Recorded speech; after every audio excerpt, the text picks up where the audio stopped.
ஒரு எம்பளம் இருந்தால் தான் இந்த இடத்துல ஒரு அனுமதி வாங்கி போராட முடியும். தனிப்பட்ட முறையில் எந்த அனுமதி ஒரு எம்பளம் இல்லாத அரசுக்கு போய் அனுமதி வாங்க முடியாது.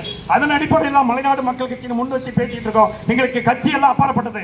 நம்மளுடைய பகுதி மக்கள், விவசாய பெருங்குடி மக்களுக்கு விவசாயம் செய்கின்ற மறுவழி கிழங்குக்கு 400 ரூபா, அந்த ஒரு மூட்டை 400 ரூபாய்க்கு இன்னைக்கு போயிட்டு இருக்கு.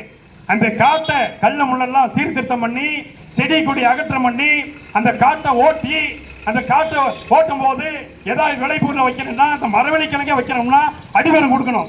அடிவரம் ஒரு மூட்டை இன்னைக்கு சாதாரண எடுத்துக்கிட்டீங்கன்னா 2000 வந்து 3000 ரூபாய்க்கு போயிட்டு இருக்கு.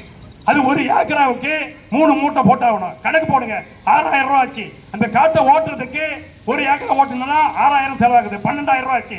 அதன் பின்னிட்டு அது சோளா பயிர் வைக்கிறோம், சோளா வாங்கினா அதுக்கு 2000 ரூபா ஆச்சு. அடுத்ததாக 10000 ரூபாய் ஆயிடுச்சு மொத்தம்.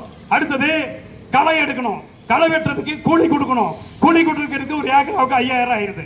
கணக்கு போட்டு 15000 ஆச்சு. 15000 ஆன பிறகு அது அறுவடை செய்யறோம், வெட்டு கூலி, வண்டி வாடகை, அப்புறம் வந்து அதுல பில்லுல வந்து ஒரு மூட்டைக்கு 50 கிலோ கழிச்சிடுறாங்க.